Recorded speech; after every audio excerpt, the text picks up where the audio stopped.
सभी स्टूडेंट्स का इस बेहतरीन प्लेटफॉर्म EFE एकेडमी में स्वागत है। मैं डॉक्टर सुशील सारण एक साइंस का टॉपिक ब्लड सर्कुलेटरी सिस्टम लेके आ रहा हूं, जो बहुत ही इंपॉर्टेंट है। अधिकांश एग्जाम्स में क्वेश्चन इसके पूछे जाते हैं। तो ब्लड सर्कुलेटरी सिस्टम के अंदर अपने चर्चा करें कि ये जो ब्लड होता है अपना, एक तो ब्लड की मात्रा अपने शरीर में देखें, लगभग 5 से 7 लीटर ब्लड होता है।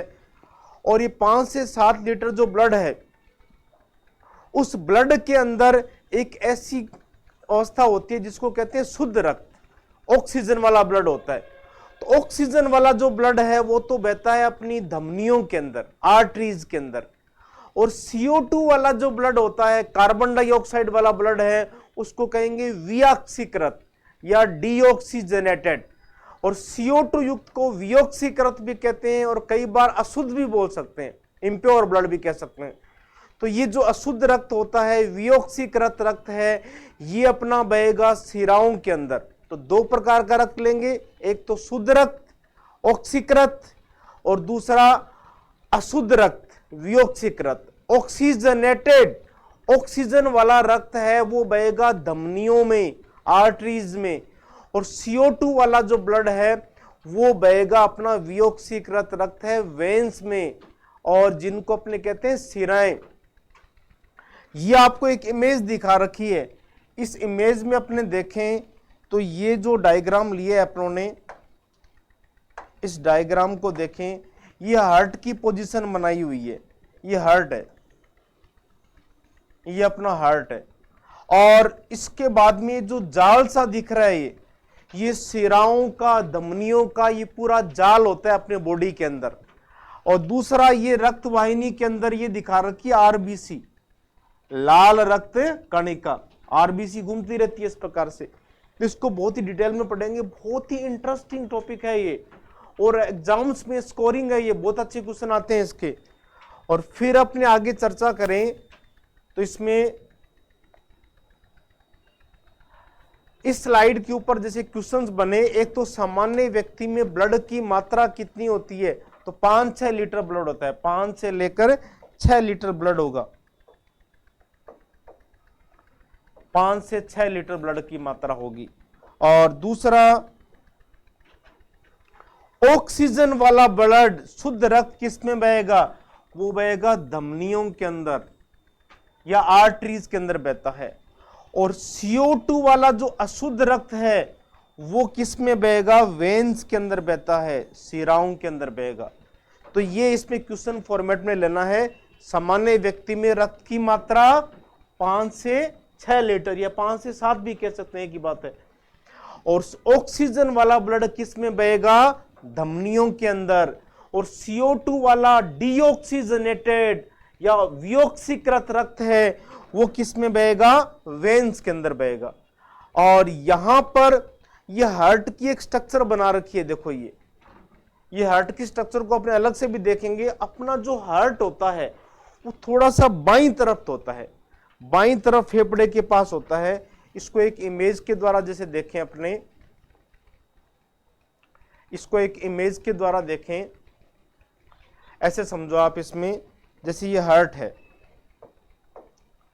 यूं देखें अपने,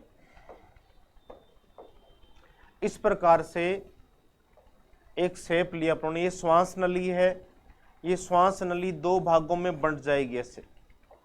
और ये अपना दायां फेफड़ा है, और ये अपना बायां फेफड़ा है, इस तरह से रहेगा। तो ये इनके साइज के अकॉर्डिंग है। ये राइट लंग हो गया, दायां फेफड़ा दाईं तरफ, और लेफ्ट साइड में बायां फेफड़ा। बाएं फेफड़े में यहां पे खांच होती है ऐसे, ये खांच है। इस खांच को बोलते हैं कार्डियक नोच। कार्डियो शब्द हार्ट के लिए आता है। इस कार्डियक नोच के अंदर, ये खांच के अंदर हार्ट होता है अपना। यहां पे हार्ट स्थित रहता है इसके ऊपर से, यूं हार्ट की स्थिति होती है। तो हल्का सा लेफ्ट साइड के अंदर हार्ट है अपना। और दूसरा, हार्ट और फेफड़ों के ऊपर पसलियां होती है, रिब्स, 12 जोड़ी पसलियां एक पिंजरे की तरह संरचना बना देती है। इस पिंजरे नुमा संरचना के अंदर अपना हार्ट और फेफड़े सुरक्षित रहता है। तो ये स्पेशली ध्यान रखना है कि हार्ट की स्थिति किधर होगी, हल्के से बाएं फेफड़े की तरफ होगी, बाएं फेफड़े की तरफ होती है इसकी स्थिति। और इसके बाद अपने देखें नेक्स्ट स्लाइड के ऊपर, हमारे हृदय के अंदर हृदय की जो स्थिति है वो अधिकतर हल्की सी किधर होगी, लेफ्ट साइड में होगी। ये ध्यान रखना, लेफ्ट साइड के अंदर हार्ट की स्थिति मिलेगी, लेफ्ट साइड के अंदर। हार्ट का जो वजन है अपने हृदय का वजन एक कॉमनली ध्यान रखो लगभग 1 पाव के करीब होता है, 250 ग्राम के करीब। तो 250 से 300 ग्राम अपने हार्ट का वजन होता है, 250 से 300 ग्राम। और जैसे बंद मुट्ठी होती है, क्लोज्ड फिस्ट है, इस प्रकार की आकृति होती है। तो ये हार्ट को दिखा रखा है। इस हार्ट के इमेज में देखोगे, ये जो नीले रंग की दिख रही है ये तो होती है वेन्स, सिराएं। इनमें नीलापन है वो कार्बन डाइऑक्साइड के कारण है। और ये जो लाल रंग की दिख रही है ये होती है आर्टरीज, धमनी। तो धमनी और सिराएं इस प्रकार से होता है अपना। और फिर नेक्स्ट स्लाइड में देखें अपने,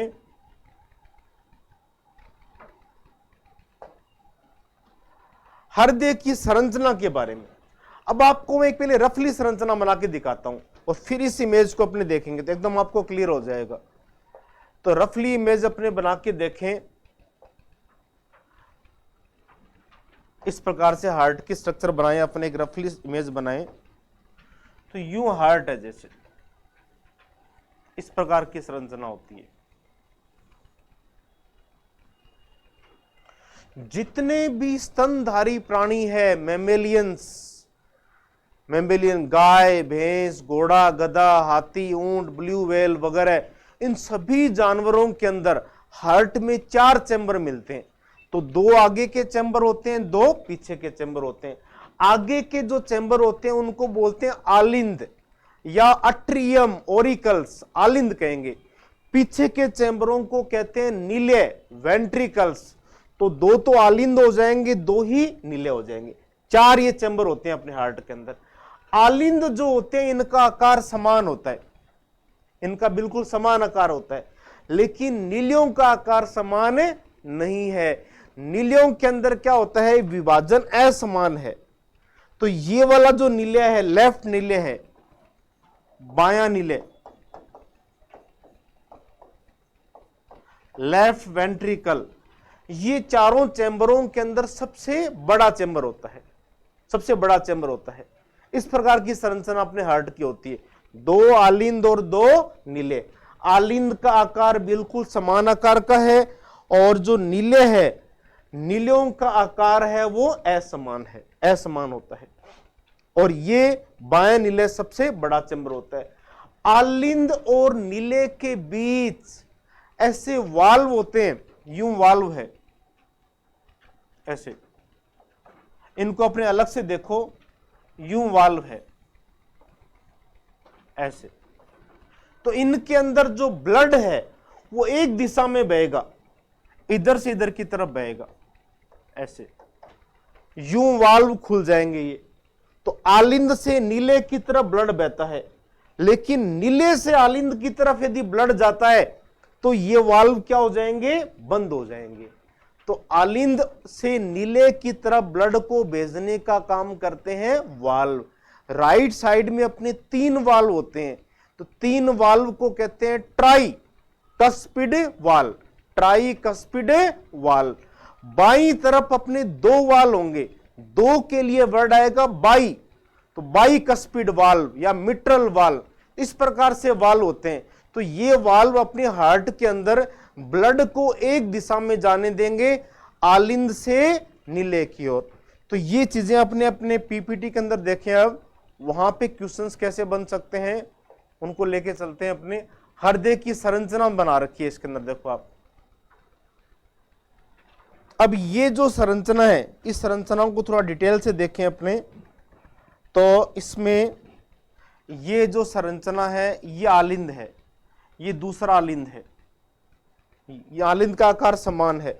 ये नीले है, ये बायां नीले है, ये सबसे बड़ा चेंबर है जो बाया नीले है, लेफ्ट वेंट्रिकल, और ये इधर वाला हो जाएगा राइट वेंट्रिकल्स। और हृदय की संरचना देखें तो सभी स्तनधारियों के हृदय में क्वेश्चन बने कितने चैम्बर होते हैं, 4 चैम्बर होंगे, 4 कक्ष होते हैं, 4 चैम्बर मिलेंगे, 4 चैम्बर हार्ट होता है। और ये 4 चैम्बर्स ले लिए अपने, राइट अट्रियम, राइट वेंट्रिकल, ये इधर वाले राइट हो जाएंगे, इधर वाले right atrium, right ventricle, left atrium, left ventricle, left atrium, left ventricle, बायां आलिंद और बायां नीले, ये 4 चैम्बर बन जाएंगे। उसके बाद अपनी चर्चा करें आलिंद और नीले के बीच में वाल्व होते हैं, जो भी बता रहे थे आपको, और जो रक्त को एक दिशा में जाने देंगे, आलिंद से नीले की तरफ जाने देंगे, एक डायरेक्शन में ब्लड फ्लो करेगा। राइट साइड में कितने वाल्व होंगे, ट्राइकस्पिड वाल्व, राइट साइड के अंदर ट्राइकस्पिड वाल्व या त्रिकपाट, राइट साइड में 3 ट्राइकस्पिड वाल्व, लेफ्ट साइड में 2 है द्विकपाट बाइकस्पिड वाल्व। ट्राई का मतलब 3 और बाई का मतलब 2, ट्राइकस्पिड वाल्व राइट साइड में ध्यान रखना है, और बाइकस्पिड वाल्व किधर होंगे, लेफ्ट साइड के अंदर होंगे। और इनका फंक्शन क्या है, ब्लड को किधर जाने देंगे, ये सिंगल डायरेक्शन में फ्लो करते हैं। There are valves between the atrium and ventricle that allow blood to flow in one direction, single direction में blood flow करेगा, from the atrium to ventricle, atrium to ventricle, opposite नहीं जाएगा। कई बार valve में problem हो जाती है, valve खराब हो गया, तब ब्लड अपना उल्टा बह सकता है, वेंट्रिकल से अट्रियम की तरफ जा सकता है, नीले से आलिंद की तरफ जा सकता है। इसलिए फिर डॉक्टर्स लोग सर्जरी वगैरह करके वाल्व को चेंज कर देते हैं, सिंथेटिक कुछ कृत्रिम वाल्व लगा देते हैं, अपने बोलते हैं ना कि वाल्व का ऑपरेशन हुआ है। तो इस प्रकार से 2 प्रकार के वाल्व लिए अपनों ने। इसके बाद आगे चर्चा करें अपना जो ब्लड है वो लगातार घूमता रहता है, इसी को कहते हैं ब्लड सर्कुलेशन, रक्त परिसंचरण। तो रक्त परिसंचरण की जो खोज की थी, आपको एक डायग्राम भी बना के दे रखा है, ये जो साइंटिस्ट थे William Harvey discovered the blood circulation की इन्होंने खोज की थी, विलियम हार्वे का डायग्राम बनाया हुआ है। और फिर ये इमेज बना रखी है अपनों ने ब्लड की, हार्ट की लोकेशन को 2 यहां से हार्ट को अलग से दिखा रखा है, ये देखो। तो इसके अंदर हार्ट का 3 डायमेंशनल स्ट्रक्चर बनाई हुई है, और ये ऐसी दिखा रखी है, ये जो लाइनिंग है इसके बारे में आगे भी चर्चा करेंगे अपने। ये क्या ईसीजी होती है, इलेक्ट्रोकार्डियोग्राफ जो होगा उसके बारे में दिखा रखा है। और विलियम जो हार्वे थे उन्होंने ब्लड सर्कुलेशन की खोज की थी, तो ये क्वेश्चन बन सकता है इसके अंदर। और दाएं आलिंद और दाएं नीले के बीच में कितने वाल्व होंगे, 3 वाल्व होंगे, त्रिकपाट ट्राइकस्पिड वाल्व, 3 वाल्व होंगे त्रिकपाट। और बाएं आलिंद और बाएं नीले के बीच में कितने होते हैं, द्विकपाट होते हैं। अब इसमें क्या होता है कि इसको एक इमेज के द्वारा देखते हैं अपने रफ पेज के ऊपर कि ब्लड का फ्लो होता कैसे है, किस प्रकार से ब्लड का फ्लो होगा, उसको देखें अपने। एक व्हाइट पेज ले लेते हैं अपने, उस पर देखते हैं, एकदम क्लियर करते हैं आपको। अब इसमें देखो ऐसा होता है, अपना जो हार्ट है उस हार्ट की स्थिति के अकॉर्डिंग शरीर को 2 भागों में डिवाइड कर सकते हैं। जैसे एक रफली इमेज बनाए अपने, जैसे मान लो ये व्यक्ति, किसी व्यक्ति का शरीर है, इस तरह से रफली बनाया आप लोगों ने। यहां हार्ट की लोकेशन है, ये हार्ट की लोकेशन है। तो इस हार्ट की लोकेशन के आधार पर अपने जो पूरा शरीर है इसको 2 भागों में बांट सकते हैं। जैसे अपने हाथ है, अपनी ये पूरी खोपड़ी है, ये हार्ट के आगे की तरफ है, तो आगे की तरफ होने के कारण इसको कहते हैं अग्रभाग, एंटेरियर पार्ट हो जाएगा। और हार्ट के पीछे का भाग है, दोनों किडनी है, आंतें हैं, दोनों पैर है, ये पश्च भाग हो जाएगा। तो दो पार्टों में डिवाइड किया, हार्ट के आगे का भाग अग्रभाग, एंटेरियर पार्ट, हार्ट के पीछे का भाग पोस्टेरियर पार्ट या पश्च भाग, दो भागों में विभाजित कर दिया इसको अपने। ये तो अग्रभाग हो जाएगा और ये पश्च भाग हो जाएगा। अब इसके अंदर ब्लड जो आएगा हार्ट के अंदर, जैसे ये हार्ट लिया अपन ने, इसमें जो ब्लड आएगा आगे के भाग से अग्र महाशिरा आएगी, एक बड़ी महाशिरा लेके आएगी। इसमें जाल की तरह होता है, जैसे अंगुलियां हैं, अंगुलियों से जैसे ब्लड आ रहा है, ये छोटी छोटी सिराएं हैं, फिर बड़ी महाशिरा में डाल देगी, फिर और बड़ी शिरा में डाल देगी, लास्ट में महाशिरा के द्वारा फिर ब्लड जो है वो हार्ट के अंदर आता है। जैसे एक एग्जांपल देते हैं आपको, उससे समझ में आएगा। गांव से कोई रोड निकलती है, वो रोड बाद में बड़ी रोड में मिलेगी, तहसील की रोड मिल जाएगी, फिर और बड़ी रोड में मिल जाएगी, फिर हाईवे पे मिल जाएगी। इसी प्रकार से अपने जैसे अंगुलियां हैं, अंगुलियों में छोटी छोटी सिराएं हैं, वो सिराएं बड़ी सिरा में रक्त को भेजेगी, फिर और बड़ी सिरा में भेजेगी, और लास्ट में एक बड़ी महाशिरा, अग्र महाशिरा ब्लड को लेके आएगी। एंटेरियर वेना केवा, अग्र महाशिरा शरीर के आगे के भाग से ब्लड को ला रही है। सेम इसी तरह पीछे से होगा। अब पैरों की अंगुलियों से, फिर दोनों पैरों के अंदर लीवर, किडनी वगैरह, तो पश्च भाग से छोटी छोटी सिराएं बड़ी सिरा में, फिर और बड़ी सिरा में, और लास्ट में महाशिरा में ब्लड को भेज देगी। और पीछे के भाग से जो पश्च महाशिरा आएगी, पोस्टेरियर वेना केवा, ये ब्लड को ले आएगी। इस ब्लड के अंदर गैस होती है कार्बन डाइऑक्साइड, CO2 वाला ब्लड है, तो CO2 वाला ब्लड है। और ये यहां पे अपनों ने बात की थी, राइट साइड में 3 वाल्व होंगे, ट्राइकस्पिड वाल्व। इन ट्राइकस्पिड वाल्व के द्वारा ब्लड यहां चला जाएगा। तो हार्ट के राइट साइड में, हृदय के दाईं ओर कैसा ब्लड बहता है, ये क्वेश्चन बनता है। हृदय के दाईं ओर CO2 वाला ब्लड बहता है, या वियोक्सीकृत रक्त बहेगा, डीऑक्सीजनेटेड ब्लड बहेगा। उसका रंग हल्का सा क्या होगा, नीला सा होगा। फिर यहां से ब्लड है, ये फेफड़ों में जाएगा, ब्लड फेफड़ों में जाएगा। और एक कंसेप्ट आपको ध्यान रखना है, हार्ट की तरफ ब्लड आएगा तो उसको कौन लेके आएगी, सिरा लेके आएगी। हार्ट की तरफ सिरा, और हार्ट से दूर कौन लेके जाएगी, धमनी लेके जाएगी। हार्ट से दूर आर्टरी या धमनी लेके जाएगी। ये कंसेप्ट ध्यान रखना है, हार्ट की ओर सिरा, हार्ट से दूर धमनी या आर्टरी। अब ये ब्लड हार्ट से दूर जाएगा, और दूर किस में जाएगा, फेफड़ों में जाएगा। फेफड़ों के अंदर ब्लड जाएगा। तो फेफड़ों के अंदर ब्लड जो है वो यहां से इधर जाएगा। अब ये ऐसा नहीं है कि दाएं नीले से ब्लड आलिंद में जा रहा है, आलिंद में नहीं जाएगा, ऊपर से निकलेगा। 3 डायमेंशनल फ्लो होता है इसका, त्रिविमीय। तो इसको अपने एक डॉट लाइन से बनाते हैं, जैसे यूं है, जैसे इस प्रकार से जा रहा है, ये डॉट लाइन बनाई है अपनों ने। और इस ब्लड में गैस कौन सी जा रही है, CO2 जा रही है।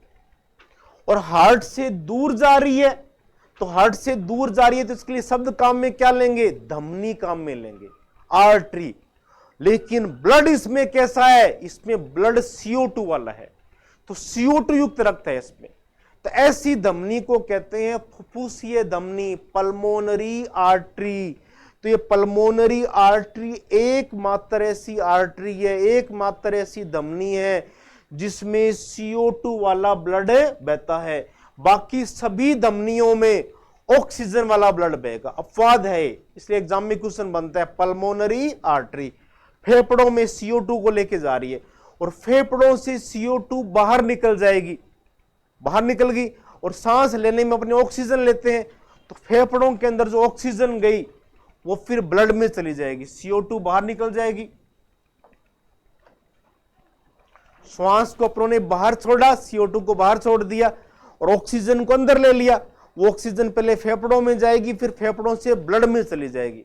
तो ब्लड में जाते ही ब्लड कैसा हो गया, शुद्ध हो गया, ऑक्सीकृत हो गया, ऑक्सीजनेटेड हो गया।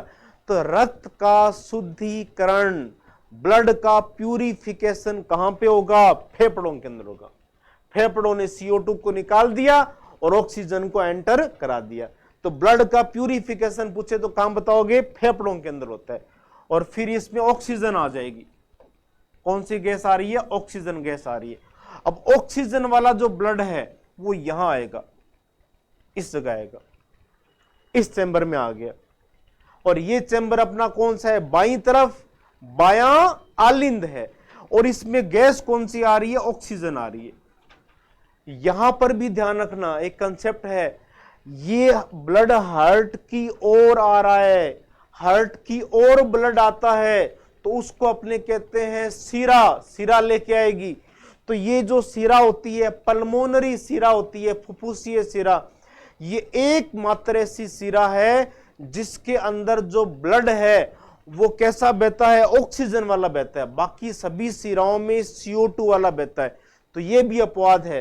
जैसे धमनी में अपवाद लिया था अपनों ने, पल्मोनरी आर्टरी, ऐसी सीराओं में भी अपवाद है, पल्मोनरी वेन, फुफ्फुसीय सीरा। ये ऑक्सीजन वाला ब्लड लाएगी यहां पे, यहां ऑक्सीजन वाला ब्लड आ गया। फिर लेफ्ट साइड के अंदर बाएं आलिंद और बाएं नीले के बीच में 2 वाल्व है। इन 2 वाल्व के द्वारा ब्लड है वो जाएगा बाएं नीले में। तो बाईं तरफ कैसा ब्लड बह रहा है, ऑक्सीजन वाला, और यहां कैसा बह रहा था, CO2 वाला। ऑक्सीजनेटेड ब्लड कैसे किधर बहेगा, बाईं तरफ बहेगा। तो ये स्पेशल ध्यान रखिए, हार्ट के अंदर दाईं तरफ, दाएं आलिंद और दाएं नीले में तो रक्त बहता है CO2 युक्त, वियोक्सीकृत, और बाईं तरफ, बाएं आलिंद और बाएं नीले में रक्त बहता है ऑक्सीकृत, ऑक्सीजनेटेड ब्लड फ्लो करता है। अब यहां पे ब्लड आ गया है ऑक्सीजन वाला।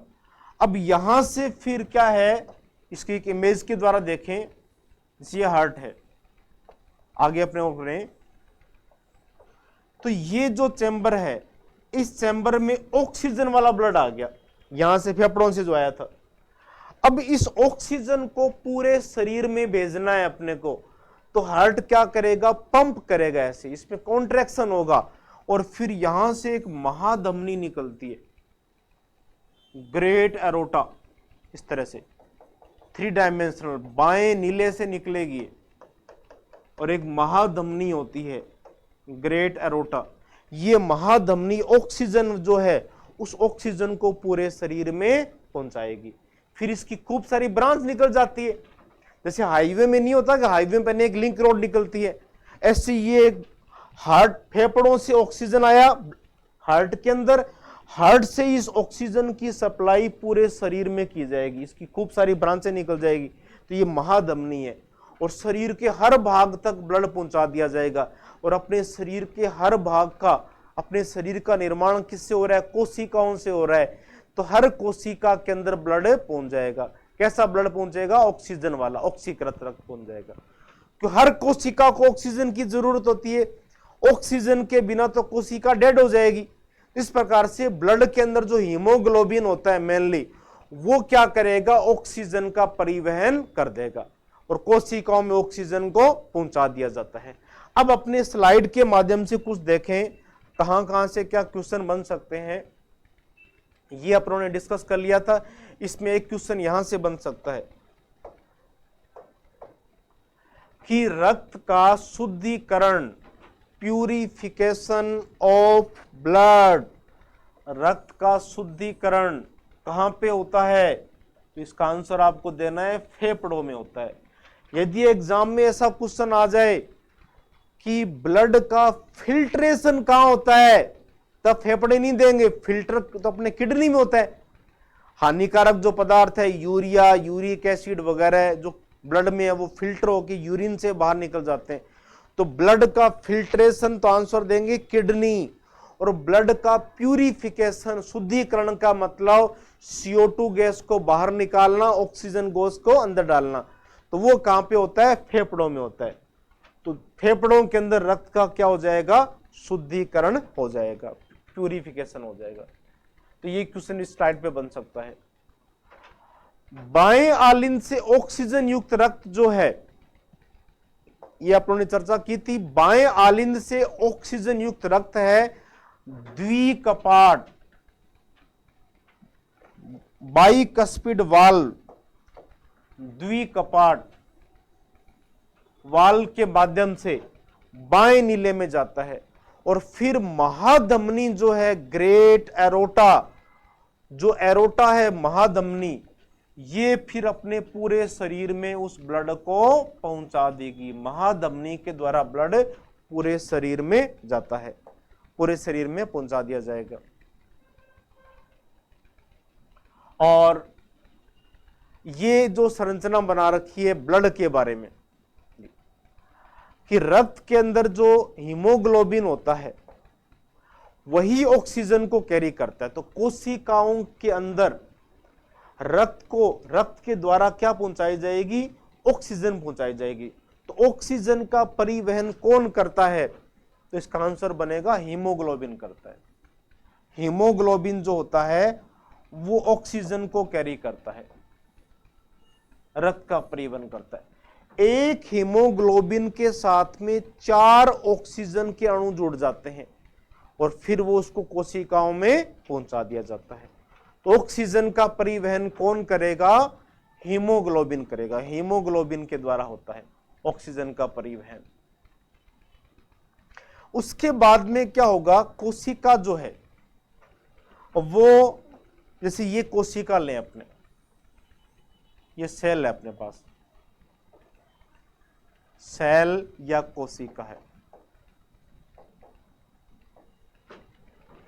बहुत ही सिंपल फॉर्म में समझो आप। वातावरण में ऑक्सीजन थी, वो ऑक्सीजन पहले अपने फेफड़ों में गई, फेफड़ों से फिर वो ब्लड में चलेगी, ब्लड के माध्यम से हार्ट में गई, हार्ट के अंदर जब पंप करेगा तो महाधमनी उस ऑक्सीजन को पूरे शरीर में भेजेगी और उस ऑक्सीजन को कैरी कौन करेगा? हीमोग्लोबिन करेगा। तो हीमोग्लोबिन जो है उस ऑक्सीजन को कोशिकाओं में पहुंचा देगा। अपना शरीर कोशिकाओं से बना हुआ है, तो अरबों खरबों जो कोशिकाएं हैं वहां पे ऑक्सीजन पहुंचेगी। ऑक्सीजन कोशिका में जाके क्या करेगी? दिमाग की कोशिका है, लीवर है, किडनी है, इनकी सब कोशिकाएं, इन कोशिकाओं में जब ऑक्सीजन पहुंचती है तो ऑक्सीजन पहुंच के क्या करती है? तो जैसे ये कोशिका है, इस कोशिका के अंदर एक संरचना होता है माइटोकॉन्ड्रिया। माइटोकॉन्ड्रिया, इस माइटोकॉन्ड्रिया के अंदर जो ऑक्सीजन पहुंचेगी, हीमोग्लोबिन ने कोशिका को दे दी ऑक्सीजन, और वो कोशिका के अंदर ऑक्सीजन जाके माइटोकॉन्ड्रिया में जो ग्लूकोज है उस ग्लूकोज का ऑक्सीकरण करेगी। ऐसे चक्कर चलते हैं, ऐसे ग्लाइकोलाइसिस चक्कर है, क्रेब्स चक्कर है, श्वसन के चक्कर होते हैं, ऐसे श्वसन के तंत्र में पढ़ेंगे अपने, और ईटीएस चक्कर होता है। ऐसे चक्करों के माध्यम से तो ग्लूकोज टूटेगा, ग्लूकोज के टूटने से एनर्जी है वो एक फॉर्म से दूसरी फॉर्म में चेंज हो जाएगी। एनर्जी को अपने क्रिएट नहीं कर सकते, ना ही डिस्ट्रॉय कर सकते, उत्पन्न नहीं होती है ऊर्जा, नष्ट नहीं होती है। अब ग्लूकोज है, उस ग्लूकोज को कोशिका डायरेक्ट काम में नहीं ले सकती, इसलिए उस ग्लूकोज की एनर्जी को दूसरी फॉर्म में बदलना पड़ेगा। तो दूसरी फॉर्म में कैसे बदलेगी? उस ग्लूकोज को ऑक्सीजन तोड़ेगी, और वो जो ग्लूकोज ऑक्सीजन के द्वारा टूट के फिर कन्वर्ट किस में हो जाएगी? एटीपी में। एटीपी, एडिनोसिन ट्राइफॉस्फेट, एटीपी में कन्वर्ट हो जाएगी, और साथ में गैस निकलेगी कार्बन डाइऑक्साइड, CO2 गैस निकलेगी। मतलब ग्लूकोज का जो फार्मूला होता है C6H12O6, ये ग्लूकोज है। तो ग्लूकोज टूटेगा, ग्लूकोज के टूटने से एनर्जी किस फॉर्म में कन्वर्ट होगी? एटीपी फॉर्म में, एडिनोसिन ट्राइफॉस्फेट, और साथ में गैस कौन सी निकलेगी? Carbon dioxide. ये एटीपी स्टोर हो जाएगी माइटोकॉन्ड्रिया में, जिससे बैंक में अपने जमा कराते हैं, रुपए के रूप में कराते हैं। मुद्रा क्या है? रुपया, इंडिया का जैसे देखें। इसी प्रकार से जो करेंसी होती है, मुद्रा है ऊर्जा की, तो कोशिका की ऊर्जा की मुद्रा, energy currency of the cell, वो कौन होती है? एटीपी होती है। एटीपी के द्वारा स्टोर होगा एक प्रकार से। और साथ में गैस कौन सी निकल गई, CO2 गैस निकल गई, और वो CO2 गैस है वो फिर वापस ब्लड में आ जाएगी, और वापस ब्लड में आते ब्लड वापस कैसा हो गया, वियोक्सीकृत हो गया, अशुद्ध रक्त हो गया। और वियोक्सीकृत जो रक्त है वो CO2 वाला ब्लड है, वो फिर वापस हार्ट के अंदर आएगा, वही पश्च महाशिरा लाएगी, अग्र महाशिरा लेके आएगी। जब शिराएं CO2 वाले ब्लड को हार्ट के अंदर लाएगी तो हार्ट क्या करेगा, फैलेगा, हार्ट फैलेगा, वो फिर CO2 फेफड़ों के माध्यम से बाहर निकल जाएगी, और जो अपनी ऑक्सीजन लेंगे वो फेफड़ों से फिर हार्ट के अंदर जाएगी। फिर हार्ट क्या करेगा, संकुचन करेगा, कॉन्ट्रैक्शन होगा हार्ट के अंदर, उस कॉन्ट्रैक्शन के द्वारा फिर वो महाधमनी फिर पूरे शरीर में लेके जाएगी। इस तरह से एक साइकिल चलता रहता है पूरा का पूरा। उसी तरह उसको कहते हैं ब्लड सर्कुलेशन, रक्त परिसंचरण। और रक्त परिसंचरण की खोज किसने की थी, विलियम हार्वे ने की थी। तो यहां से आपने देखें एक क्वेश्चन ये बन सकता है कि ऊर्जा की मुद्रा किसको कहेंगे, एटीपी को कहेंगे, एनर्जी करेंसी है। तो यहां से इंपॉर्टेंट क्वेश्चन बन सकता है, ऊर्जा की मुद्रा है ये, एटीपी एनर्जी करेंसी है। तो ये इसमें दिखा रखा है इस स्लाइड के अंदर कि जो ऊर्जा की मुद्रा है एटीपी, एटीपी का स्टोरेज किस में होता है, माइटोकॉन्ड्रिया। और माइटोकॉन्ड्रिया को क्या कहते हैं, कोशिका का शक्ति ग्रह, power house of the cell. ये कोशिका का शक्ति ग्रह कहलाएगा, पावर हाउस है, कोशिका का शक्ति ग्रह, power house of the cells. तो ये संरचना दिखा रखी है, सेल की दिखा रखी है। इस सेल में ये देखो माइटोकॉन्ड्रिया है, ये माइटोकॉन्ड्रिया, इस माइटोकॉन्ड्रिया में एनर्जी स्टोर होती है, इसलिए इसको कहते हैं power house of the cell. बाकी सेल के अंदर क्या क्या पार्ट होते हैं, अलग अलग पार्टों का अलग से टॉपिक पढ़ेंगे, अपने साइटोलॉजी वाला पार्ट लेंगे, कोशिका विज्ञान। तो ये संरचना पढ़ी अपनों ने कोशिका के बारे में, पावर हाउस है एक प्रकार से कोशिका का।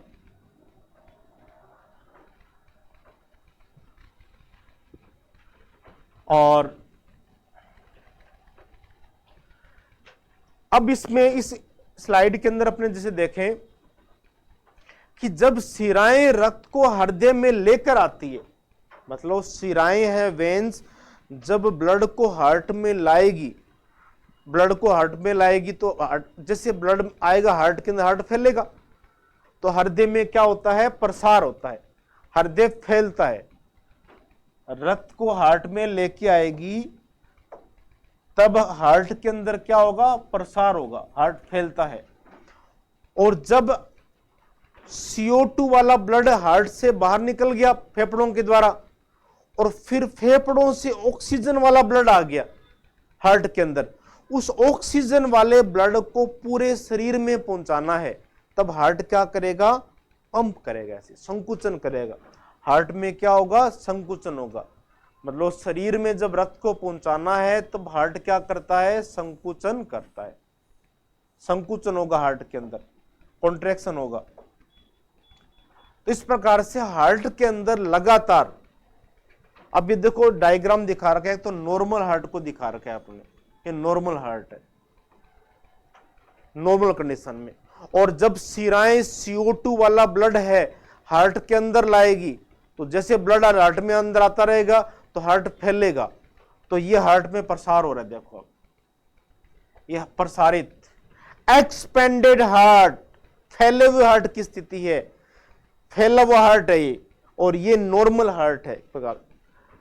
और दूसरा, एक संकुचन और एक जो प्रसार होगा उसको कहते हैं हृदय की धड़कन, एक कॉन्ट्रैक्शन और एक रिलैक्शन, हृदय का संकुचन और हृदय का प्रसार, उसको कहेंगे धड़कन। और 1 मिनट में लगभग हृदय 72 बार संकुचन करता है और 72 बार ही फैलता है, जिसे कहते हैं अपने हृदय की धड़कन दर, पल्स रेट। तो पल्स रेट लगभग कितनी होती है, तो पल्स रेट अपनी लगभग 72 बार होती है, 72 बार प्रति मिनट, 72 टाइम्स पर मिनट होगी, 72 बीट्स पर मिनट होती है, 72 बार।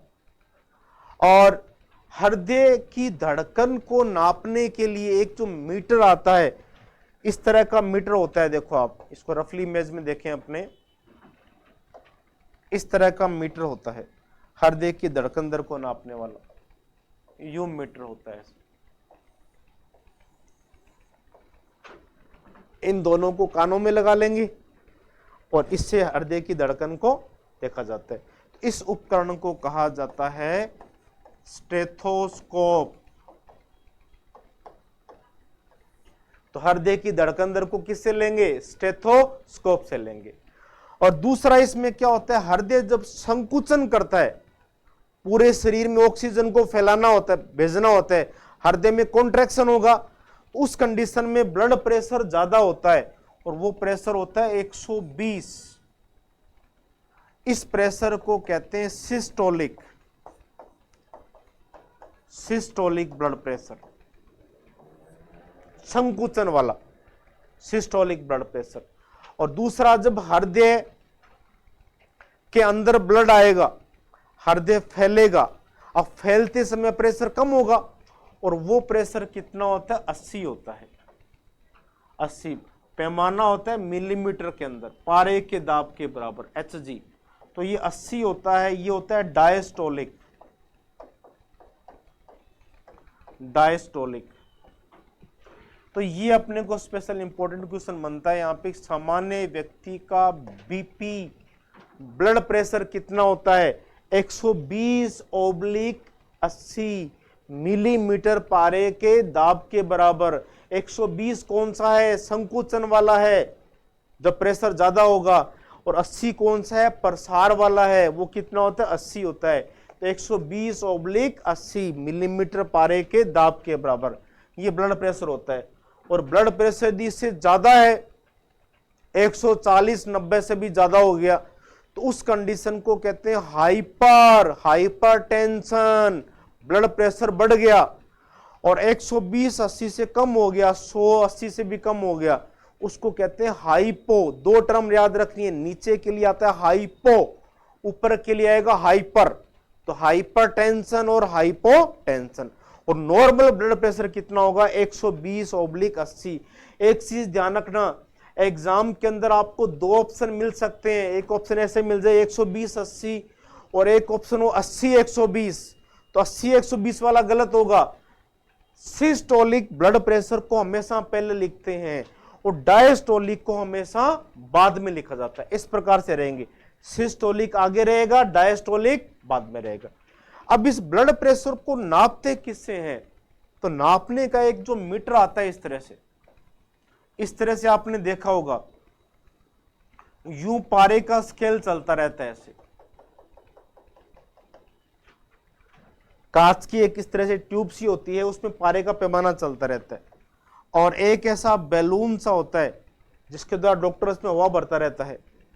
और एक ये पट्टा सा होता है जिसको बांध देंगे। तो ये इस प्रकार का ये जो मीटर होता है जिससे अपने ब्लड प्रेशर नापते हैं, इस मीटर को कौन सा कहते हैं अपने? तो ये जो मीटर होगा ये अपना है स्फिग्नोमेनोमीटर,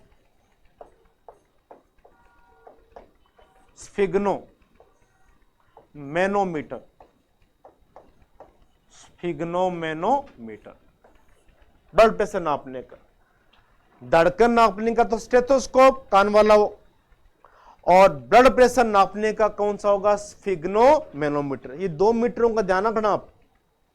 धड़कन दर कितनी होगी? 72 बार प्रति मिनट, जिसको नापेंगे किससे? स्टेथोस्कोप से। और ब्लड प्रेशर कितना होगा? 120/80 मिलीमीटर पारे के दाब के बराबर। और कौन से मीटर से नापेंगे? स्फिग्नोमेनोमीटर से नापेंगे। अब अपने स्लाइड पे चलते हैं। ये देखो, इसमें दिखा रखा है आपको कि जो ब्लड प्रेशर होता है उसको नापने के लिए तो कौन सा है? स्फिग्नोमेनोमीटर। धड़कन दर को नापेंगे किससे? स्टेथोस्कोप से नापेंगे। स्टेथोस्कोप से नापा जाता है हृदय की धड़कन दर को। और नॉर्मल व्यक्ति के अंदर हार्ट बीट कितनी होती है? 72 बार। अब ये 72 बार कोई फिक्स नहीं है, ये एवरेज है। जैसे अपने रनिंग कर रहे हैं, अब रनिंग करते समय हृदय की धड़कन बढ़ जाती है, अपने हार्ट बीट बहुत तेज हो जाती है। रात को सो रहे हैं, अपने सोते समय हृदय की धड़कन स्लो हो जाएगी। तो एवरेज निकालिए, एवरेज तो कितनी बताओगे? 72 बार होती है। बच्चों के अंदर ज्यादा होती है धड़कन, बूढ़ों में थोड़ी कम मिलेगी। तो इस प्रकार एज का वेरिएशन भी रहता है और कंडीशन का वेरिएशन भी रहता है। रनिंग करेंगे हृदय की धड़कन बढ़ जाएगी, सोते समय स्लो हो जाएगी। तो एवरेज याद रखनी है अपने को, कितनी होती है? 72 टाइम्स पर मिनट होती है। और blood pressure, BP, blood pressure को नापने के लिए मीटर तो होगा स्फिग्नोमेनोमीटर। स्फिग्नोमेनोमीटर से नापते हैं ब्लड प्रेशर, स्फिग्नोमेनोमीटर। ये क्वेश्चन बनता है इंपॉर्टेंट। और सामान्य व्यक्ति का ब्लड प्रेशर कितना होता है? 120/80 मिलीमीटर मर्करी या पारा होता है। और नापने के लिए काम में लेते हैं स्फिग्नोमेनोमीटर। तो ये दो क्वेश्चन ध्यान रखोगे, एक तो ब्लड प्रेशर कितना होगा 120/80, और नापने के लिए मीटर कौन सा काम में लेंगे? अपने स्फिग्नोमेनोमीटर। स्फिग्नोमेनोमीटर में इसको ब्लड प्रेशर को नापते हैं अपने। अब ब्लड के अंदर जो कंपोजिशन है, रक्त को अपने माइक्रोस्कोप के द्वारा देखें, सूक्ष्मदर्शी के द्वारा देखें,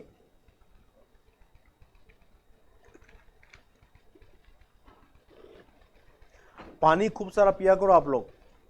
कम से कम अपने को डेली 5 से 7 लीटर पानी की जरूरत होती है, और लोग बहुत कम पानी पीते हैं। जितने पानी पिएंगे उतने एनर्जेटिक रहते हैं अपने। तो अपनी चर्चा कर रहे थे कि जो ब्लड है, उस ब्लड का तरल भाग भी है और ठोस भाग भी है, दोनों भाग है उसके।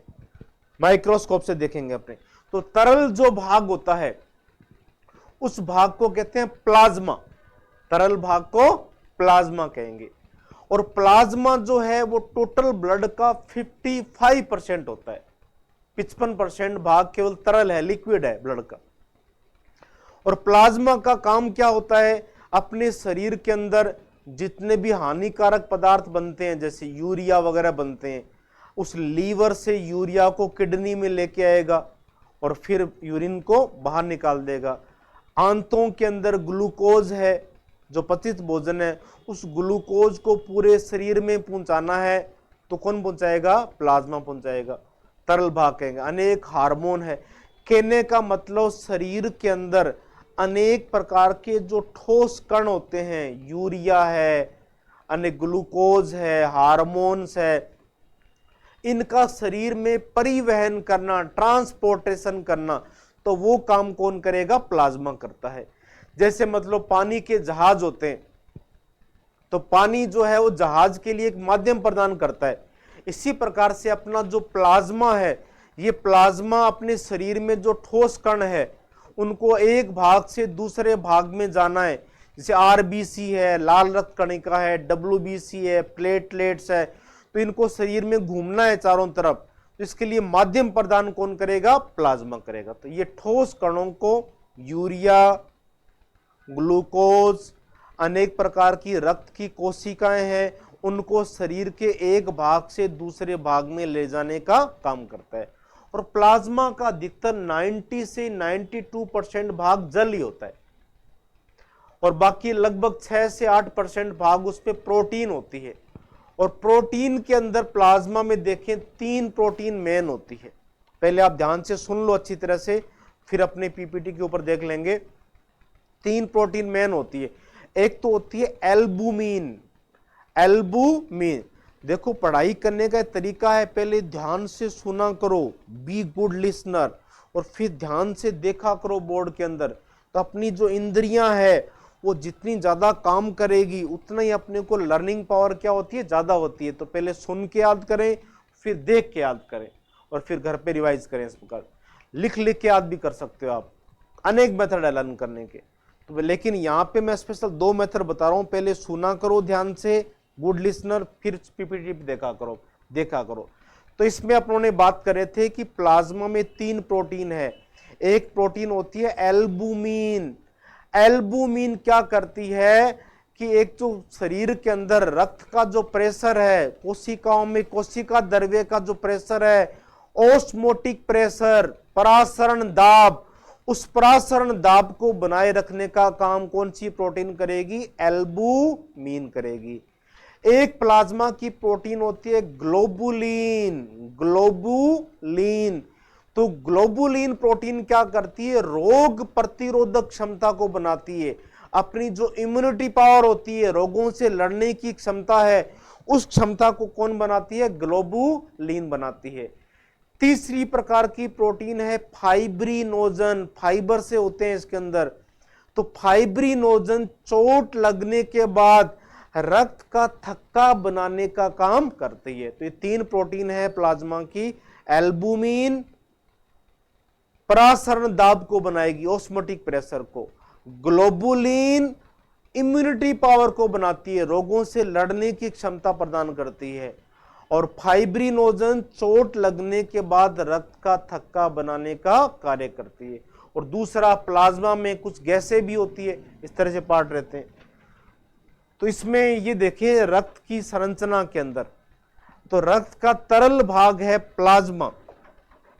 प्लाज्मा जो है वो कितना परसेंट होता है? 55% होता है। और ठोस भाग बचा, तो ठोस भाग कितना बचा? 45%। और ठोस भाग में कोशिकाएं होती है, आरबीसी, डब्ल्यूबीसी, प्लेटलेट्स, इस प्रकार से कोशिकाएं मिलेगी इसके अंदर। और प्लाज्मा का कार्य क्या होता है? What is the function of plasma? तो प्लाज्मा का कार्य क्या है? अभी बात की थी अपनों ने, ग्लूकोज।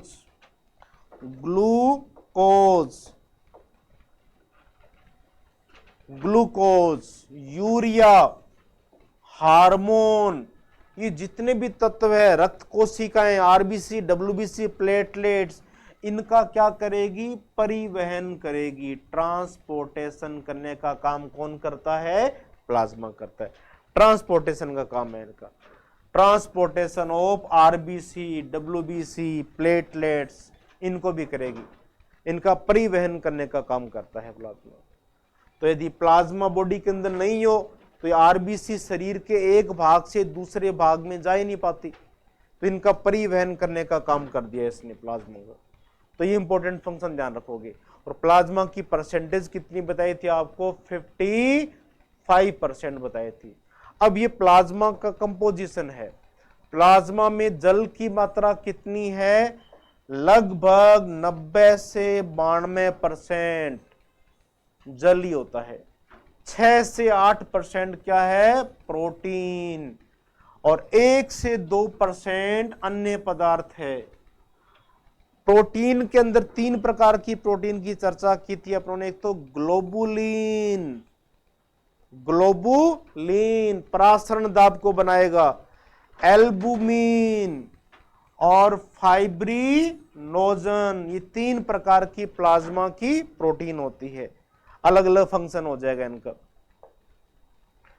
और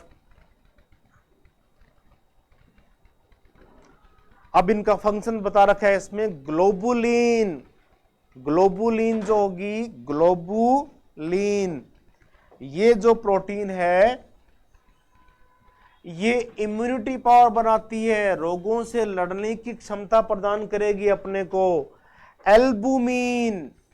एल्बुमिन ऑस्मोटिक प्रेशर को मेंटेन रखती है, परासरण दाब को मेंटेन रखेगी। फाइब्रिनोजन, इस प्रोटीन का काम क्या है? रक्त का थक्का बनाना,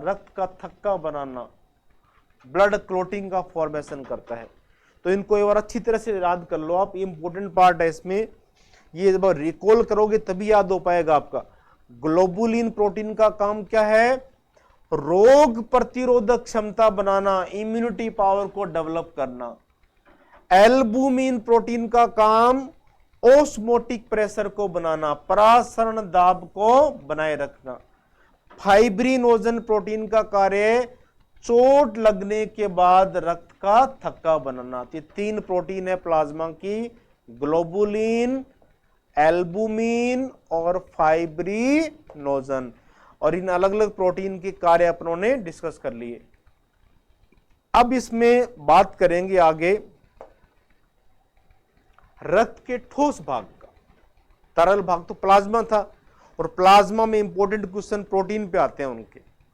अब ठोस भाग है वो टोटल ब्लड का 45% है, और 45% में 3 प्रकार की कोशिका है। आरबीसी जिसको कहते हैं इरिथ्रोसाइट, इरिथ्रो लैटिन वर्ड है जिसका मतलब होता है लाल। आरबीसी रेड ब्लड कार्पस्कल्स, लाल रक्त कणिका, इरिथ्रोसाइट। तो ठोस भाग का लगभग 99% वो आरबीसी होती है। 99% ठोस भाग है वो आरबीसी है, और जिसको कहते हैं इरिथ्रोसाइट या लाल रक्त कणिका। दूसरी टाइप की होती है डब्ल्यूबीसी, व्हाइट ब्लड कार्पस्कल्स, श्वेत रक्त कणिका, और साइंटिफिक टर्म बनता है इसके लिए ल्यूकोसाइट। और थर्ड है प्लेटलेट्स, प्लेटलेट्स को कहते हैं थ्रोम्बोसाइट। तो इन तीनों के बारे में अपने डिटेल से पढ़ेंगे, और सबसे मेन पार्ट है इसके अंदर ब्लड के अंदर आरबीसी का। आरबीसी के बारे में लाल रक्त कणिकाएं, एक तो इनकी संरचना देखो आप, आरबीसी की संरचना दिखा रखी है बोर्ड पे, आपको देखिए अंदर की तरफ गहरी होती है, तो इसकी जो संरचना। दूसरा, आरबीसी में केंद्रक नहीं होता, न्यूक्लियस एब्सेंट होता है। एकमात्र अपने शरीर में कोशिका है जिसमें केंद्रक नहीं है, तो वो है आरबीसी कोशिका। लेकिन ऊंट और लामा 2 प्रकार के प्राणी होते हैं, मरुस्थल में रहते हैं, लामा अफ्रीका में मिलता है। ऊंट और लामा की जो आरबीसी है उसमें केंद्रक पाया जाता है, अपवाद है। मनुष्य की आरबीसी में केंद्रक नहीं है। गाय, भैंस, बंदर, इनके अंदर सबकी आरबीसी में केंद्रक नहीं है। लेकिन स्तनधारियों में 2 प्राणी अपवाद है, एक तो है ऊंट और एक है लामा। इनकी आरबीसी में केंद्रक पाया जाता है, और दूसरा आरबीसी में केंद्रक अपने नहीं होता। आकृति कैसी होती है? अंदर की तरफ होती है, ये गहरी होती है, इस प्रकार की संरचना होती है इसकी आरबीसी की, यूं रहती है थोड़ी, ये अंदर की तरफ पिचकी हुई रहती है, केंद्रक नहीं है। इसलिए इसकी जो आकृति होती है इसको कहते हैं उभयावतल, बाइकॉनकेव, उभयावतल इसकी आकृति पाई जाती है। आरबीसी के अंदर हीमोग्लोबिन होता है, और यही हीमोग्लोबिन फेफड़ों से ऑक्सीजन को लेके आया था, और शरीर की सभी प्रकार की कोशिकाओं तक ऑक्सीजन को पहुंचाया है। वो किसने? हीमोग्लोबिन ने। हीमोग्लोबिन क्या करता है? ऑक्सीजन का परिवहन करता है। यही काम किसका बन जाएगा? आरबीसी का बन जाएगा। तो आरबीसी का यदि आपसे कार्य पूछे तो क्या बताओगे? ऑक्सीजन का परिवहन करना, ट्रांसपोर्टेशन ऑफ ऑक्सीजन। तो ये आरबीसी के अंदर क्या है? हीमोग्लोबिन। आरबीसी में हीमोग्लोबिन होता है, और आरबीसी का कार्य क्या होता है? Transportation of oxygen, transporting of oxygen, oxygen का परिवहन करना। तो ये 2 क्वेश्चन ध्यान रखेंगे। आरबीसी के अंदर क्या होता है? हीमोग्लोबिन। और आरबीसी का कार्य क्या है? ऑक्सीजन का परिवहन करना, ट्रांसपोर्टेशन ऑफ ऑक्सीजन, ऑक्सीजन का परिवहन करेगी। और आरबीसी जो है उसका जो लाइफ स्केल है, जीवन काल है, वो लगभग 120 दिन होता है। निर्माण आरबीसी का अपने हड्डियों के अंदर एक संरचना होती है, अस्थि मज्जा, बोन मेरो, उसमें बनती है। आरबीसी का निर्माण किस में होगा? अस्थि मज्जा में होगा। जीवन काल 120 दिन होगा। आरबीसी क्या होती है? बनती रहती है और नष्ट होती रहती है। और दूसरा, यदि ऐसा क्वेश्चन आ जाए कि बच्चों के अंदर आरबीसी का निर्माण कहाँ होता है, कि छोटे छोटे एम्ब्रियोनिक स्टेज होती है, भ्रूणीय अवस्था है माता के शरीर में, उस कंडीशन में बच्चों के अंदर अस्थि मज्जा डेवलप नहीं हुई है, तो आरबीसी कहां बनती है? तब इसका आंसर देंगे लीवर में और प्लीहा में बनती है। लीवर और स्प्लीन में बनती है। और सामान्य व्यक्ति में किस में बनती है? अस्थि मज्जा में बनती है। तो आरबीसी का अंदर का जो पार्ट है हीमोग्लोबिन, बहुत इंपॉर्टेंट है। हीम का मतलब होता है आयरन, ग्लोबिन का मतलब प्रोटीन। अब जब आरबीसी का जीवन काल पूरा हो जाएगा 120 दिन के बाद, फिर आयरन की जरूरत और पड़ेगी। और दूसरा, आरबीसी की जो संख्या होती है वो एक बूंद ब्लड के अंदर कम से कम 45 से 50 लाख, विश्वास ही नहीं होगा, मतलब 45 से 50 लाख आरबीसी एक बूंद ब्लड में होती है। तो 5 से 7 लीटर में तो पता नहीं कितनी हो जाएगी, अनगणित हो जाएगी। अनगणित आरबीसी है, काउंटलेस आरबीसी है अपने बॉडी के अंदर। तो हर 120 दिन के बाद जब आरबीसी नष्ट होगी तो आरबीसी का हीमोग्लोबिन नष्ट हो जाएगा। फिर तो इतना आयरन बॉडी कहां से लेके आएगा? इसलिए इनमें रिसाइकिल होती है। जैसे मान लो कोई लोहा होता है, पुराना लोहा है, उसको फेंकते नहीं है अपने, पुराने लोहे को क्या करते हैं, कबाड़िए को दे देते हैं। वो कबाड़िए उस लोहे को फैक्ट्रियों में पहुंचा देते हैं, वहां पर उस लोहे को गलाया जाता है और नए लोहे के बनाने में काम में उसको ले लिया जाता है। इसी प्रकार से अपने शरीर में होता है। जब आरबीसी का जीवन काल पूरा हो गया तो वो आरबीसी क्या होगी, प्लीहा में आके टूटती है, प्लीहा में उसको तोड़ा जाएगा। तो उसका हीमोग्लोबिन है, आरबीसी का आयरन अलग कर लिया जाएगा, ग्लोबिन प्रोटीन अलग कर ली जाएगी, तो प्लीहा में टूटेगा और फिर वो आयरन है वो अस्थि मज्जा में भेज दिया जाएगा, वहां नई आरबीसी बनती रहती है। इस प्रकार से ध्यान रखें, अपने शरीर में आरबीसी टूटती कहां है, या क्वेश्चन बनता है एग्जाम में बहुत बार, आरबीसी का कब्रिस्तान, ग्रेवयार्ड ऑफ आरबीसी किसको बोलेंगे, प्लीहा को बोलेंगे। और आरबीसी का निर्माण किस में होता है, अस्थि मज्जा में होता है। जीवन काल कितना होगा, 120 दिन होगा। संख्या कितनी बतानी है, एक बूंद ब्लड के अंदर, यानी आयतन देखें पर मिलीमीटर क्यूब ब्लड वॉल्यूम के अंदर 45 से 50 लाख या 4.5 से 5 मिलियन होती है। तो ये आरबीसी के बारे में नॉर्मल चर्चा करी। अब अपने इसको स्लाइड पे देखते हैं क्वेश्चन फॉर्मेट के अंदर। एक तो आरबीसी के अंदर क्या नहीं होता, केंद्रक नहीं होता। आरबीसी में केंद्रक अब्सेंट होता है, केंद्रक नहीं होगा, विदाउट न्यूक्लियस होती है आरबीसी। और सामान्य व्यक्ति के अंदर आरबीसी की संख्या कितनी होती है, 4.5 से 5 मिलियन प्रति मिलीमीटर क्यूब रक्त में। एक बूंद ब्लड में कितनी होगी, 4.5 से 5 मिलियन होती है आरबीसी। और आरबीसी के बारे में और फैक्टर्स अपने देखें, आरबीसी का निर्माण कहां पे होता है, आरबीसी का निर्माण होता है अस्थि मज्जा, अस्थि मज्जा में होगा आरबीसी का निर्माण, बोन मैरो के अंदर होगा, अस्थि मज्जा के अंदर होता है। इसका जीवन काल कितना होता है आरबीसी का, 120 दिन लाइफ स्पेन होता है इसका आरबीसी का। पुरानी आरबीसी है वो कहां पे टूटती है, जिसके कारण उसे आरबीसी का कब्रिस्तान कहते हैं, तो वो किसको बोलेंगे, प्लीहा को बोलेंगे। प्लीहा जो है वो कहलाती है ग्रेवयार्ड ऑफ आरबीसी, आरबीसी का कब्रिस्तान प्लीहा। ये प्लीहा का डायग्राम बनाया हुआ है।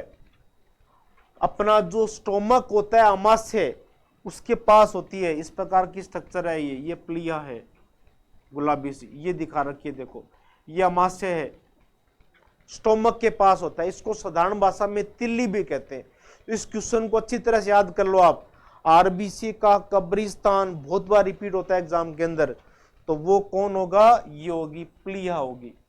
प्लीहा में आरबीसी आके टूटती है। Graveyard of RBC is called प्लीहा या स्प्लीन। इसके बाद में क्या क्या क्वेश्चंस बनते हैं, एक मैं पहले वाइट रफ फेस पे समझाता हूं आपको, फिर अपने इसमें स्लाइड में देखेंगे। तो आरबीसी जो है उसके अकॉर्डिंग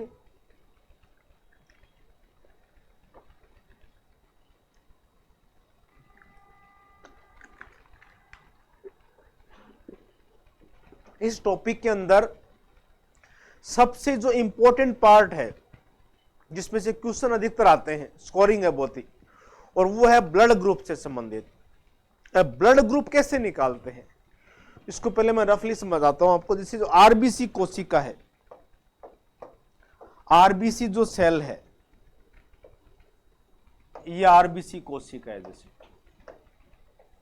इस आरबीसी कोशिका के ऊपर, ये जैसे कोशिका है, इसके ऊपर की एक बाहर की लेयर है। आरबीसी की कोशिका की ऊपर की जो लेयर है उसमें विशेष प्रकार की प्रोटीन पाई जाती है आरबीसी की सतह पर।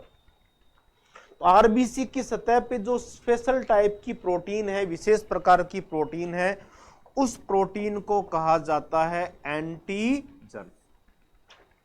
Surface of RBC is called antigen, antigen कहते हैं। और इस एंटीजन के आधार पर ही ब्लड ग्रुप का वर्गीकरण किया जाता है। Classification of blood group according to antigen, और वो एंटीजन है कहां पर? आरबीसी की सतह के ऊपर है। अब इसमें एक साइंटिस्ट हुए थे, उन साइंटिस्ट का नाम था कार्ल लैंडस्टीनर। इन्होंने ही क्या किया था? ब्लड ग्रुप का क्लासिफिकेशन किया था। कैसे किया उन्होंने? जैसे आरबीसी है, ये इस आरबीसी के ऊपर ऐसी प्रोटीन है, मान लो कोई, इसको एक इमेज के द्वारा बनाए अपने तो ज्यादा क्लियर हो जाएगा आपको। ये ए टाइप की प्रोटीन है आरबीसी की सतह के ऊपर। तो ए टाइप की प्रोटीन है तो ब्लड ग्रुप क्या रख दिया गया? ए।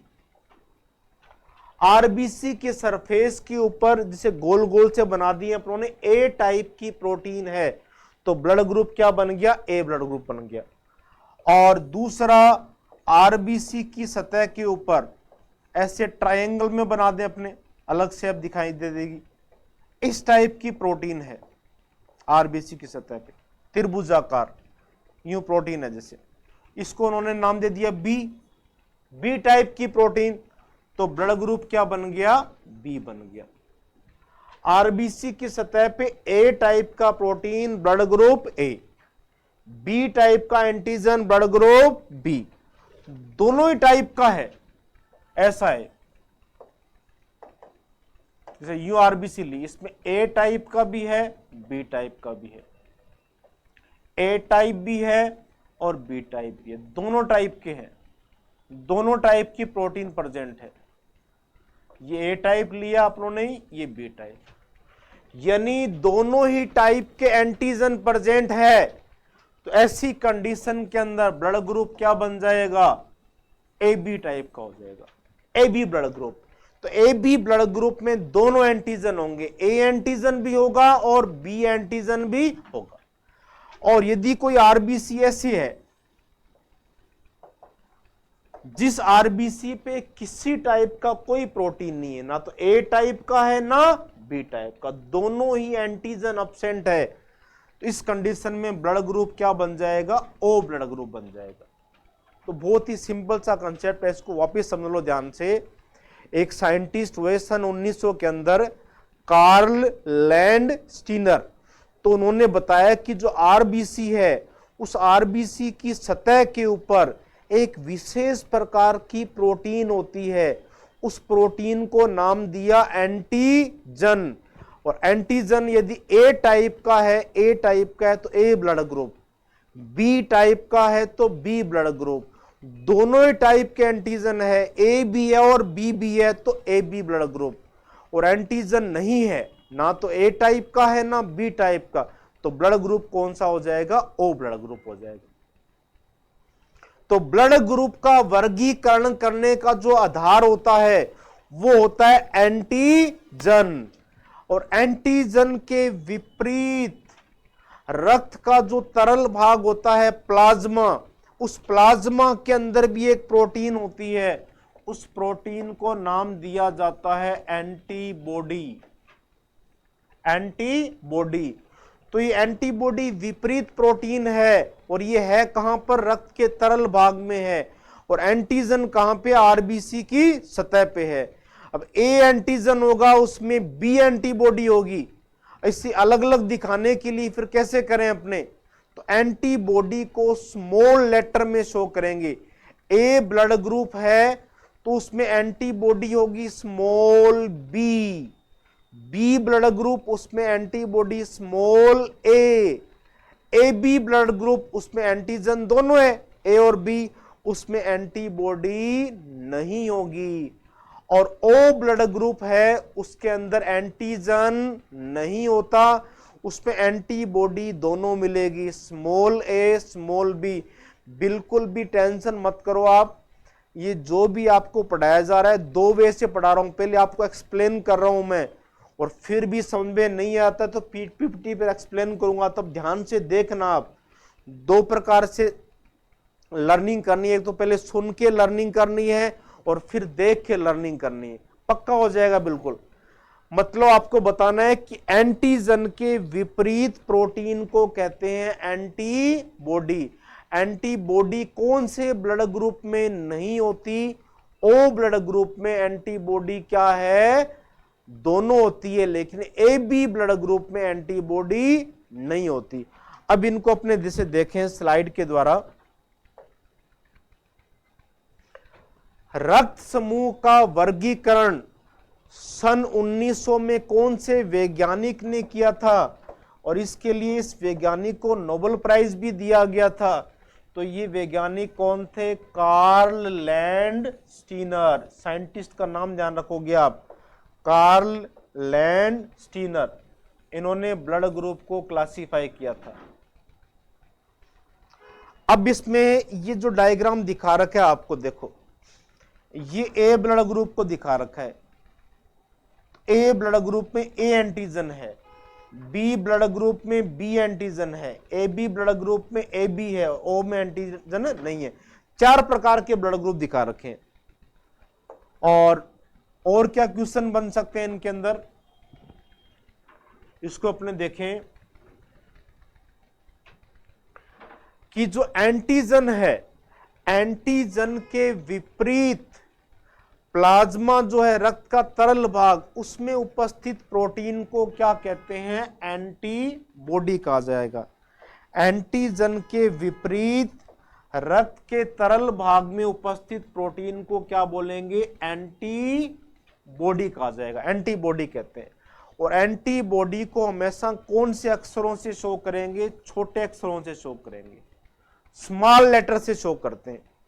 अब इस टेबल को आप देखो, जो एंटीजन होगा वही ब्लड ग्रुप हो जाएगा। A antigen A blood group, B antigen B blood group, दोनों एंटीजन है, ए बी है और बी भी है, कोमा लगाएंगे यहां पे, ए एंड बी दोनों एंटीजन है तो blood group A B. Antigen नहीं है, अब्सेंट है, तो ब्लड ग्रुप कौन सा हो जाएगा, ओ हो जाएगा। तो इसको क्वेश्चन फॉर्मेट में ऐसे भी पूछा जा सकता है कि कौन से ब्लड ग्रुप में दोनों एंटीजन होते हैं, तो ए बी में दोनों है, ए और बी। और कौन से ब्लड ग्रुप में एंटीजन अब्सेंट है, ओ में एंटीजन नहीं है। और ए ब्लड ग्रुप में एंटीजन ए होगा, बी में बी हो जाएगा। इनके विपरीत जो प्रोटीन होती है उसको कहा जाता है एंटीबॉडी। एंटीजन के विपरीत प्रोटीन को क्या बोलेंगे, एंटीबॉडी। तो ए ब्लड ग्रुप में एंटीबॉडी कौन सी है, स्मॉल बी, विपरीत लेंगे ए में बी, बी के अंदर ए स्मॉल ए बी दोनों एंटीजन है, जिसमें दोनों एंटीजन होंगे उसमें एंटीबॉडी नहीं होती। तो ए बी ब्लड ग्रुप में एंटीबॉडी अब्सेंट है, क्रॉस का मतलब अब्सेंट, अब्सेंट है। और ओ ब्लड ग्रुप में एंटीजन नहीं है लेकिन एंटीबॉडी दोनों पाई जाएगी, दोनों एंटीबॉडी उसमें प्रेजेंट होगी। तो ये अपने को ध्यान रखना है, ब्लड ग्रुप का किया अपनों ने। तो इस टेबल को अच्छी तरह से ध्यान रख लो आप, ये अपने आगे काम में आएगी, क्वेश्चंस करेंगे अपने न्यूमेरिकल टाइप के क्वेश्चंस में टेबल हेल्प करेगी अपने को। तो आपको इसको वापस रिकॉल कर लो। A blood group antigen A, B antigen B blood group, दोनों antigen A B blood group, antigen नहीं है ओ ब्लड ग्रुप। और एंटीजन के विपरीत जो प्रोटीन बनती है उस प्रोटीन को अपने कहते हैं एंटीबॉडी। ए एंटीजन में एंटीबॉडी स्मॉल बी, बी में स्मॉल ए, विपरीत लेना है। एंटीजन दोनों तो एंटीबॉडी नहीं, एंटीजन नहीं तो एंटीबॉडी दोनों, स्मॉल ए और स्मॉल बी। ये तो नॉर्मल किया। इसके बाद अपने जैसे देखें कि ये जो साइंटिस्ट थे लैंडस्टीनर, इनके एक मित्र थे वीनर। तो लैंडस्टीनर और वीनर ने बंदर की एक विशेष प्रजाति थी रीसस, माकाका रीसस, उस रीसस प्रजाति के बंदर के अंदर इन दोनों वैज्ञानिकों ने, कौन कौन से वैज्ञानिक, एक तो लैंडस्टीनर और दूसरे कौन थे, वीनर थे। लैंडस्टीनर और वीनर, तो इन्होंने बंदर की प्रजाति थी रीसस, उस रीसस प्रजाति के बंदर के अंदर एक विशेष प्रकार के एंटीजन की खोज की, विशेष प्रोटीन की खोज की ब्लड के अंदर। अपनी विशेषता बंदर से ज्यादा मिलती है। जैसे आपको एग्जांपल दे, क्या अपनी मनुष्य की विशेषता बंदर से ज्यादा मिलती है या घोड़े से या कुत्ते से? तो बंदर से मिलेगी अपनी, इसलिए बंदर में खूब खोज होती रहती है। तो इस रीसस प्रजाति के बंदर के अंदर एक विशेष प्रकार के एंटीजन की खोज की, विशेष प्रकार की प्रोटीन की खोज की। उस प्रोटीन को नाम क्या दिया गया, आरएस फैक्टर। आरएच फैक्टर या आरएच कारक, आरएस फैक्टर। तो आरएस फैक्टर की खोज किस में हुई थी, रीसस बंदर के अंदर हुई थी, रीसस प्रजाति के बंदर में। और ये आरएस फैक्टर यदि प्रेजेंट है, आरएच या तो फैक्टर बोल सकते हैं अपने, या बोल सकते हैं कारक। आरएच फैक्टर प्रेजेंट है, उपस्थित है, तो ऐसी कंडीशन में ब्लड ग्रुप हो जाएगा पॉजिटिव।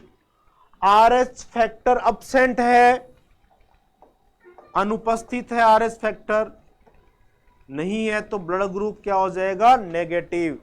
तो प्लस और माइनस का जो ब्लड ग्रुप वर्गीकरण करने का जो आधार होता है, वो आधार कौन सा होता है, आरएच फैक्टर होता है। और आरएच फैक्टर को खोजा किसमें गया था, रीसस प्रजाति के बंदर के अंदर। फिर आगे ब्लड ग्रुप और क्लासिफाई कर दिए, एक टेबल के रूप में अपने देखेंगे इसको आगे। आरएच फैक्टर प्रेजेंट है तो ब्लड ग्रुप क्या होगी, A positive, B positive, A B positive और ओ पॉजिटिव। और आरएच फैक्टर नहीं है तो माइनस वाले हो जाएंगे, A minus, B minus, A B minus और ओ माइनस। तो प्लस और माइनस के हो जाएंगे, अलग अलग हो जाएंगे। इन 8 प्रकार के ब्लड ग्रुप के अंदर सबसे ज्यादा जो ब्लड ग्रुप मिलता है, मोस्ट कॉमन जो ब्लड ग्रुप होता है, वो होता है B positive. B positive blood group के व्यक्ति सबसे ज्यादा पाए जाते हैं, मोस्ट कॉमन होता है। और सबसे जो रेयर ब्लड ग्रुप होता है, सबसे कम ब्लड ग्रुप मिलता है, वो मिलता है O minus. O minus rare blood group होता है। तो बी पॉजिटिव और ओ माइनस, ये ब्लड ग्रुप ऐसे अपने ले सकते हैं। तो इनको अपने पीपीटी के अंदर देखें जैसे, तो ये तो अपनों ने एंटीजन एंटीबॉडी शो किए थे। एंटीजन के विपरीत बनती है एंटीबॉडी। इसके बाद अपने जैसे देखें लैंडस्टीनर और एक इनके साथी कौन थे, वीनर। इन दोनों साइंटिस्टों ने मिलकर काम किया, लैंडस्टीनर और वीनर। इन्होंने कौन सी प्रजाति के बंदर में 1940 में आरएच फैक्टर की खोज की थी, तो वो प्रजाति कौन सी थी, रीसस। रिसस मंकी के अंदर खोज की थी, विशेष प्रकार की खोज की, और उस प्रोटीन को नाम क्या दिया गया? आरएच फैक्टर, आरएच एंटीजन नाम दिया गया। तो ये इसमें क्वेश्चन बने कि लैंडस्टीनर और वीनर ने आरएच फैक्टर की खोज कौन सी प्रजाति में की थी? रिसस प्रजाति के बंदर में की थी। और ब्लड ग्रुप का प्लस और माइनस का, ये दिखा रखा है ना, देखो इधर प्लस दिखा रखा है और इधर माइनस दिखा रखा है। प्लस और माइनस का जो वर्गीकरण होता है, उस वर्गीकरण का आधार क्या होता है? तो प्लस और माइनस के वर्गीकरण का आधार होता है आरएच फैक्टर। आरएच फैक्टर के अकॉर्डिंग अपने प्लस और माइनस के अंदर क्लासिफिकेशन इनको करते हैं। जिन व्यक्तियों के अंदर आरएच फैक्टर पॉजिटिव हुआ, आरएच फैक्टर प्रेजेंट हुआ, उनका ब्लड ग्रुप क्या होगा? पॉजिटिव। जिन व्यक्तियों के ब्लड में आरएच फैक्टर उपस्थित हुआ, उनका ब्लड ग्रुप क्या होगा? आरएच पॉजिटिव होगा। ये पॉजिटिव ब्लड ग्रुप वाले होंगे, A positive, B positive, A B positive और ओ पॉजिटिव। और जिन व्यक्तियों के ब्लड के अंदर आरएच फैक्टर अनुपस्थित हुआ, अब्सेंट हुआ, आरएच फैक्टर क्या है? अनुपस्थित है, तो उनका ब्लड ग्रुप क्या होगा? उनका होगा ऋणात्मक, नेगेटिव ब्लड ग्रुप होगा, A minus, B minus, A B minus और ओ माइनस। बहुत ही सिंपल है, आरएच फैक्टर प्रेजेंट है तो positive, A positive, B positive, A B positive और ओ पॉजिटिव। और आरएच फैक्टर अनुपस्थित है तो ब्लड ग्रुप हो जाएगा negative, A negative, B negative, A B negative और ओ नेगेटिव। तो ये प्लस और माइनस का जो आधार है वो आधार होगा आरएच फैक्टर, उसके अकॉर्डिंग करते हैं। और फिर ये टेबल बना दी, इस टेबल से और पक्का हो जाएगा आपका, आरएच फैक्टर उपस्थित है तो ब्लड ग्रुप हो जाएगा पॉजिटिव। आरएच फैक्टर उपस्थित तो blood group positive, A positive, B positive, A B positive और ओ पॉजिटिव। आरएच फैक्टर अनुपस्थित है तो blood group negative, A negative, B negative, A B negative और ओ नेगेटिव। और सबसे अधिक जो ब्लड ग्रुप कौन सा मिलता है, मोस्ट कॉमन, तो वो है बी पॉजिटिव ब्लड ग्रुप। अपने को लाइफ में रहना भी कैसे चाहिए? बी पॉजिटिव रहना चाहिए। सकारात्मक सोच रखो आप, कोई भी पहलू उसके दो वैल्यू, कोई भी घटना उसके दो पहलू है, पॉजिटिव भी है नेगेटिव भी है, लेकिन अपने को क्या रहना है? लाइफ में पॉजिटिव रहना है। तो बी पॉजिटिव ब्लड ग्रुप सबसे ज्यादा मिलता है। रेयर ब्लड ग्रुप में दो है, एक ओ माइनस भी है और ए बी माइनस भी है, दोनों ध्यान रखना है इसमें। अब यहां पे इन्होंने ए बी माइनस को शो कर रहा है, ए बी माइनस क्या मिलता है? कम मिलता है, ओ माइनस भी कम मिलेगा। ये रेयर ब्लड ग्रुप है। दोनों ऑप्शन में हो तो ओ माइनस को करना आप, ओ माइनस नहीं है तो कौन सा जाएगा? A B minus. ये रेयर ब्लड ग्रुप है, सबसे कम पाया जाता है। तो ये प्लस और माइनस के ऊपर क्वेश्चन बनते हैं, उनको अपनों ने देखा। इसके बाद ब्लड के अंदर अपने कोई व्यक्ति है, वो अपना ब्लड किस किस को दे सकता है, कौन कौन व्यक्ति किसका ब्लड ले सकता है, इस प्रोसेस को कहते हैं रक्तदान, ब्लड ट्रांसफ्यूजन। ये बहुत इंपॉर्टेंट सेगमेंट है। कोई व्यक्ति है, किसका ब्लड ले सकता है, किसको ब्लड दे सकता है, इस प्रोसेस को कहेंगे रक्तदान। तो ये अपने इसको सेकंड पार्ट में करेंगे, सेकंड पार्ट में चलेगा। और भी इसमें क्वेश्चंस बनते हैं, अगली पीढ़ी में ब्लड ग्रुप निकालो, कैसे करोगे, या एक बीमारी भी पढ़ेंगे अपने जिसमें संतान के अंदर आरबीसी के नष्ट होने से मृत्यु भी हो जाती है। तो ये सारा अपने सेकंड पार्ट में स्टडी करेंगे। इसको मैं जहां तक सोचता हूं अच्छी तरह से कंसेप्ट क्लियर हो गया होगा। नहीं भी क्लियर हो तो एक बार और पढ़ लेना है, इसको रिवीजन करना। रिवीजन करोगे, बार बार प्रैक्टिस करोगे, practice makes you perfect. Practice करके परफेक्ट बने, सिलेक्शन करना है दोस्तों, बिल्कुल अपना हर हालत में सिलेक्शन होना चाहिए आपका एग्जाम के अंदर। मेरी शुभकामनाएं आपके साथ है। जय हिंद, जय भारत।